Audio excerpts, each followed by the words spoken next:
حضرت عائشہ صدیقہ رضی اللہ تعالی عنہا سے روایت ہے کہ رسول اللہ صلی اللہ علیہ وآلہ وسلم دعا فرمایا کرتے تھے۔ ترجمہ: اے اللہ مجھے اپنے ان بندوں میں سے کر دے جو نیکی کریں تو خوش ہوں، اور ان سے جب کوئی غلطی اور برائی سرزد ہو جائے تو تیرے حضور میں استغفار کریں۔ تشریح: کسی بندے کو ان اچھے اعمال کی توفیق ملنا جن کے صلہ میں جنت اور رضائے الہی کا وعدہ ہے، اس بات کی علامت اور نشانی ہے کہ اس پر اللہ تعالیٰ کی نظر عنایت ہے۔ اس لیے اس کا حق ہے کہ اس کو چاہیے کہ وہ اعمال حسنہ کی اس توفیق پر خوش ہو اور شکر ادا کرے۔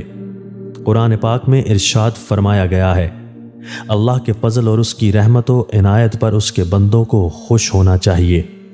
اسی طرح جب کسی بندے سے کوئی چھوٹی بڑی معصیت یا لغزش ہو جائے تو اسے اس کا رنج اور دکھ ہونا چاہیے اور فوراً اللہ تعالیٰ سے معافی مانگنا چاہیے۔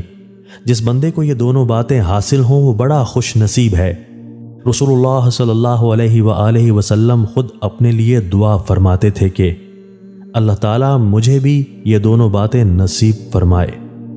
حضرت ابو ہریرہ رضی اللہ تعالیٰ عنہ سے روایت ہے کہ رسول اللہ صلی اللہ علیہ وآلہ وسلم نے فرمایا، اللہ کی پناہ مانگو بلاؤں کی سختی سے اور بدبختی کے لاحق ہونے سے اور بری تقدیر سے اور دشمنوں کی شماتت سے۔